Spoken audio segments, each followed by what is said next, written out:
So last time we got through the first three, and we are going to pick up on number four. We are all fallible, both individually and collectively. And my argument for this is there anyone who wants to claim that they are infallible? Bueller? Right. Bueller? Right. So we all know that we're fallible. So we're fallible. That's what it is.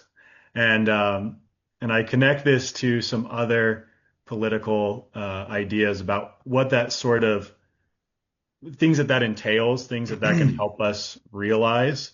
Yeah. Um, I actually first connect it to one of Jordan Peterson's 12 rules for life. Given that we're all fallible, that means we should be practicing assuming the person you're talking to might know something you don't. I Mm. think that's rule 3 or 4 or something like that. Because if I don't know everything and I might be wrong about some things, someone else might know something that I need to know. And then I go on to bring up other things like the difficulty of having a just society full of fallible people, what that looks like, and having to tolerate that, and being doubtful of programs set up by fallible people to remake the world into a perfect utopia. That sort of stuff all sort of follows naturally from accepting our fallibility. So, you guys have any comments on those or related issues? A couple of things to jump in there, if I may. One is the importance of admitting one's own fallible nature, because that allows permission to fail, Yeah. and it allows one's ability to incorporate grace and forgiveness in one's life. If we are on a mindset of perfection, I mean, if you've ever seen somebody exhibit a level of perfectionism in society, I mean, where does that actually go? I mean, does it ever turn out well? I mean, maybe for a short period until burnout, but then what? And so that's like sprinting through life. Hmm. It's finding a good jog, or I guess jog, as you say in Santiago, Mm. in order to properly get a good pace. So you're not burning out. You're having grace for yourself, realizing that you trip, that you can trip over a rock or something and stumble and still, think that you're kind of cool. Yeah, I mean, I associate that whole idea yeah, with Winston Churchill saying, "We're just going to muddle through." I think, and I heard in a thing yesterday, one of his phrases was "keep buggering on," like just I don't know. Keep going. make trip, stumble, get back up, keep going. Hmm. And I think that's, you know, that is kind of the standard, in my opinion. I think that's the standard we should strive to and hold to, rather than, as you're saying, rather than as perfection. Hmm. And that's where growth lies. That's where, the ability, because you're allowing yourself permission to fail. And so now you can kind of stretch your arms out. It's not like, oh, it's one shot. If you're all putting it down on the line on one shot, you're going to freeze up. But if you're like, I mean, if I miss the shot here, I can just shoot again. It's all right. Mm-hmm.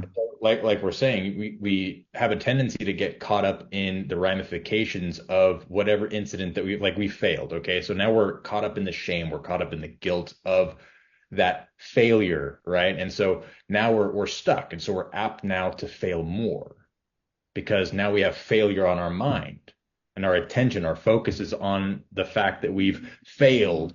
And so now we're looking in our environment with the RAS, thinking like, oh, let me see more opportunities where I can fail, or let me get more reminders of how I failed in life, rather than incorporating the ability that failure is a part of humanity. And, Edison, he's like, it took me like 1,000 failures until finally the 1,001st was a success to get the light bulb.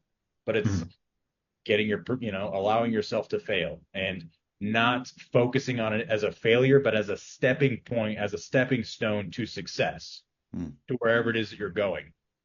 But you have to experience, you have to feel things. The first time you put your hand out, you're probably, not going to grasp whatever it is that you're getting. But it's all in the fact that you reached your hand out to grab it in the first place. And see, now okay, it wasn't there. So maybe if I adjust course a little bit, then I can get a success. And so your mind is focused on the goal rather than the failure. And so as the failures come, as the fallibility comes, as the errors come, uh, we can use that as just the as an ability to adjust course for whatever it is that we're trying to attain in life, as a society or on an individual level. Mhm. Yeah, infallibility. Yeah, this I got my only tattoo is of an Enso, which is trying to it's a Zen art of meditation. Rob, you probably know this better than I, but it's trying to paint a perfect circle using a paintbrush. Um, and in the imperfections of that perfect circle lies to at least me the true beauty of what an Enso is. Yet you're always striving for perfection, yet celebrating and being okay with uh, constantly falling short. Or even if you do get it that once, sure, maybe. But zoom out or like just keep going and it's not going to last. And so yeah, just this idea, I think the idea of perfection can be very helpful when related to in the most skillful way.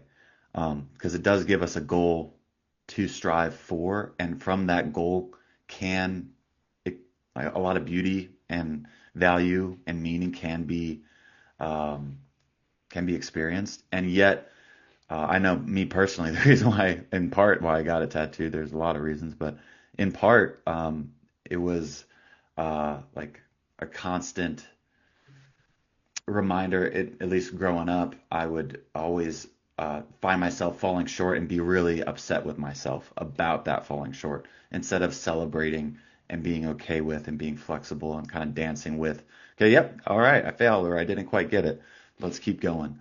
And that like joy of falling short and celebrating that, yet continuing to strive for whatever the heck perfect might be. Yeah, it seems to be a really helpful way to live life in my experience thus far. Although you are on that line where it could be incredibly detrimental if you become too rigid one way or the other. Whether it's, oh, I'm like get too lost in the sauce of infallibility, or on the other side, I'm perfect. Like I am not fallible.